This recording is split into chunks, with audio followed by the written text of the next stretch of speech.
All right, Alexander, let's talk about what is going on with the eurozone and its newest member starting on January 2026.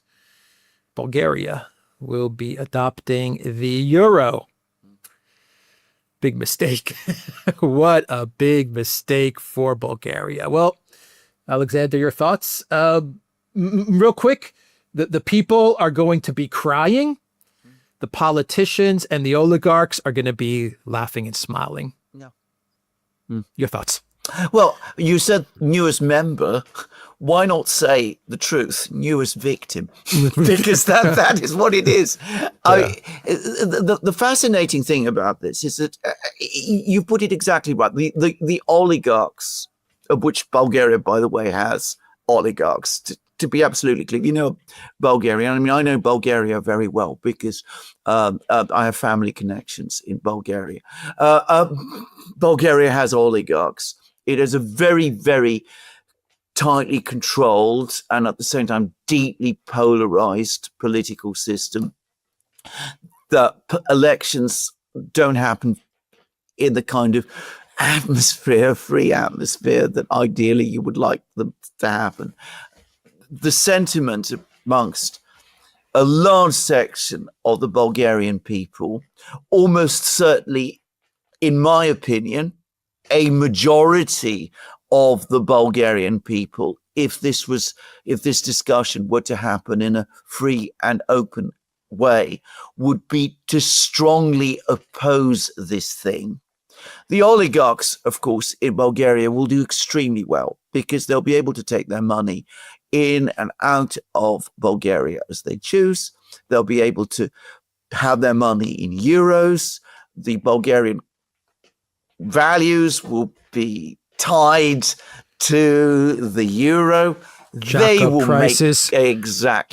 make themselves immensely rich, and they will be able to borrow in euros from European banks at European interest rates, and they'll be able to do those things. And of course, the politicians that they control, and to repeat again, Bulgaria has oligarchs. And what are oligarchs? They are people who are not only immensely rich, but who control the political process. They are very keen on this, unsurprisingly, and that's why it's been passed through the parliament. And let's be frank, in Bulgaria, as in most countries in the EU, there's all sorts of people who continue to believe in the European fantasy, as I would say. And, you know, they will provide noisy and voluble support for this thing. And, you know, they have dreams of being able to go to wherever they want in Europe and free travel, and they'll have euros in their pockets. And some of the older people will be happy that their pensions are going to be paid in euros. But this is going to crush Bulgaria. It's going to crush the Bulgarian economy. It's going to make it much more difficult to develop any kind of industrial system in Bulgaria, which is already creaking. It's to say that this is bad for Bulgaria, it would be a huge understatement. It makes no economic sense for Europe either. I mean, Bulgaria is likely to become another burden on the central economies of Europe, Germany and the rest. I mean, even if it isn't given bailouts, it will have to be given quiet bailouts. But why are they doing this? Because the EU is no longer an economic project. It has ceased to be an economic project long ago, but it has ceased to be that completely in the last 3 years. It is not an economic project. It is not a trade association. To understand that it is not an economic project, take your mind back a few weeks. You remember Mario Draghi coming up with a great economic plan on how to upgrade the European economies? You remember how we were all talking about that for 1 or 2 or 3 days? Does anybody talk about that now? Nobody talks about Mario Draghi's plan. He is complaining about the fact that nobody is talking about Mario Draghi's plan. What they're talking about is dragging Bulgaria into the Eurozone because they need to control Bulgaria, because that's how you control a country, by controlling its currency, by controlling people's access to money, because they have this grand strategic project to make the EU a major power in the Black Sea and to drive the Russians out of the Black Sea. And they've even published it. They actually published their great plan about how they're going to push the Russians out of the Black Sea and make the Black Sea an EU lake. So there it is. Yeah, everything's going to get a hell of a lot more expensive in Bulgaria. Boy, oh boy, is it going to get very, very expensive. Trust me. Yeah, it's going to get very difficult to make a living, to eke out a living in Bulgaria once it goes to the euro. But it's a lock-in, isn't it? It's the European Union also locking in the country, taking over their sovereignty. There is no such thing as a sovereign country unless you control your currency. There's no such thing. No. You're not a sovereign country if you can't control your currency, if you can't print your currency, if you can't inflate, devalue, whatever. You're not a sovereign country unless you give over your currency, and that is what Bulgaria is doing. So this means that whether Bulgaria likes it or not, whether the Bulgarian people like it or not, the Black Sea, this Black Sea project that Kaja Kallas outlined, it's going to happen.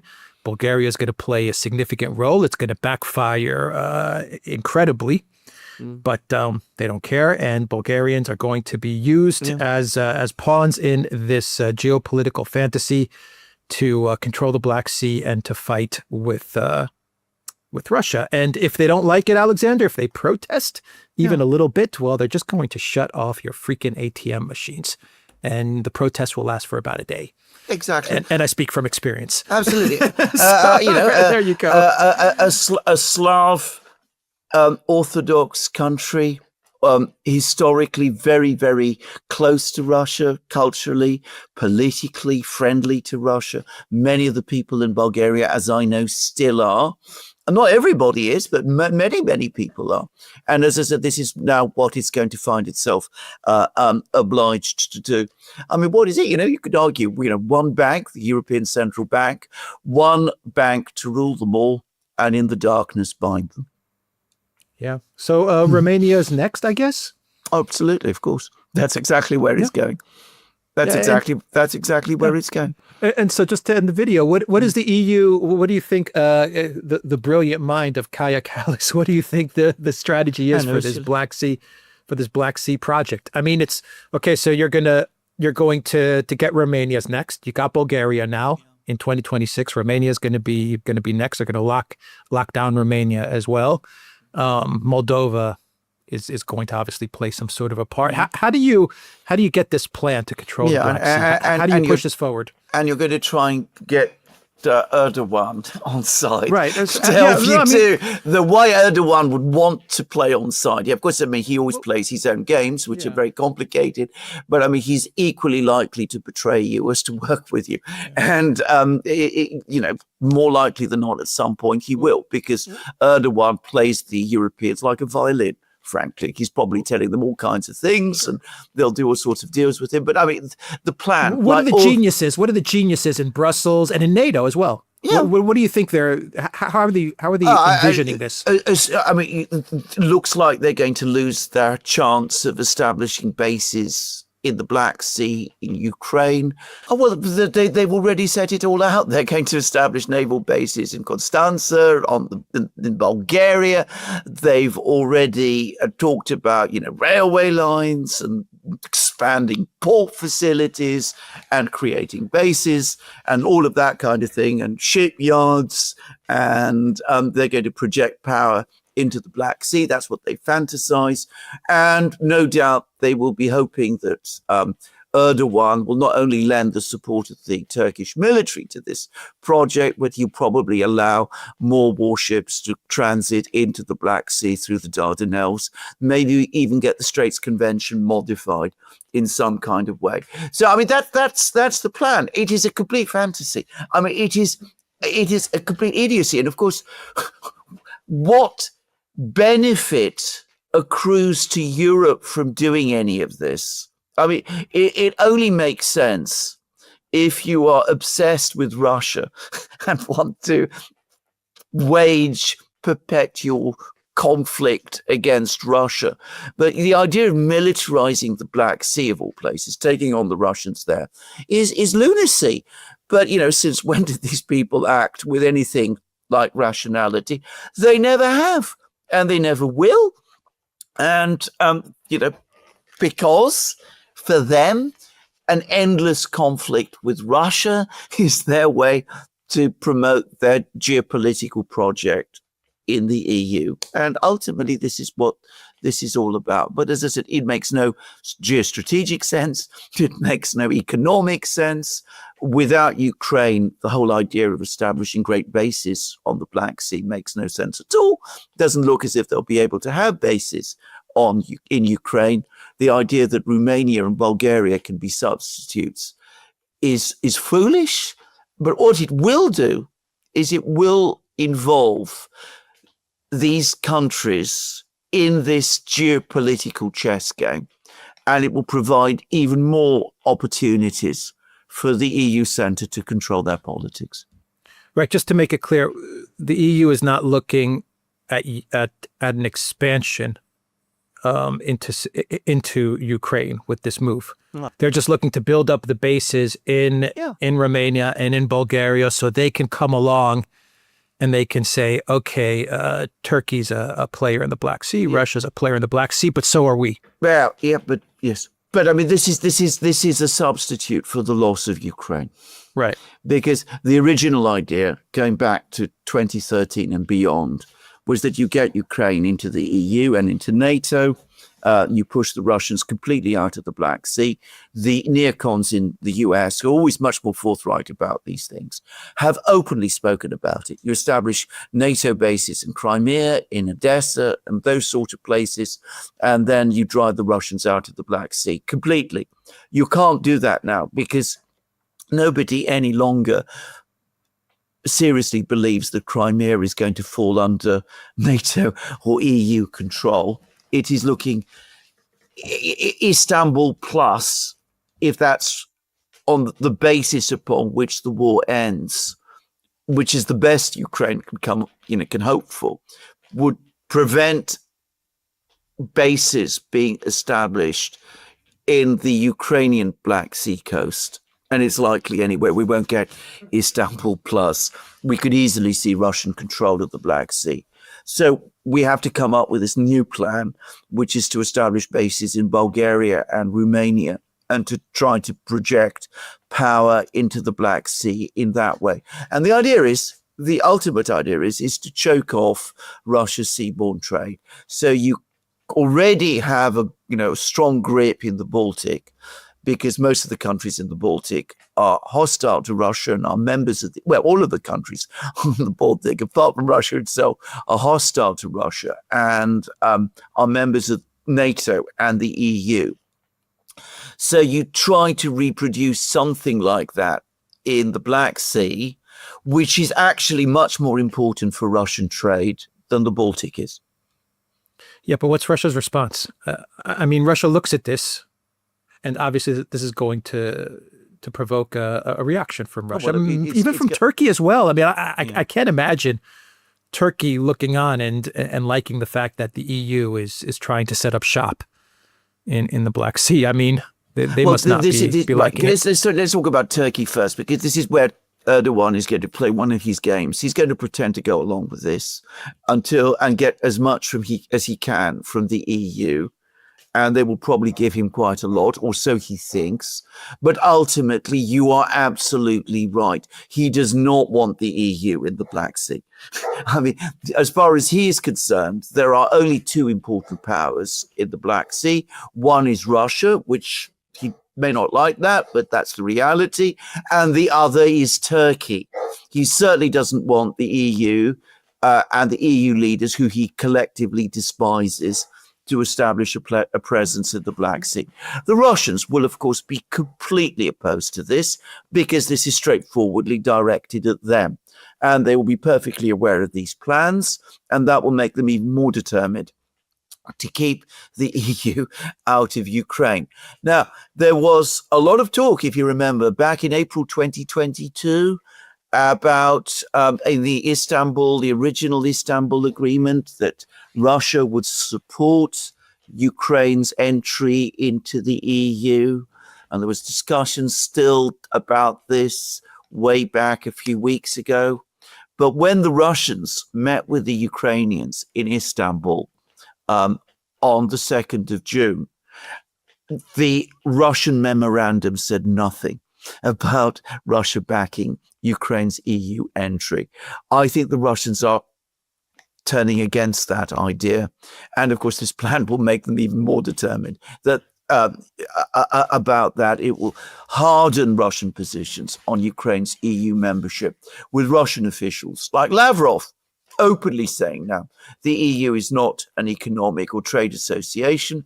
That was what it might have been once long ago, but today it is a geostrategic project, a kind of military alliance.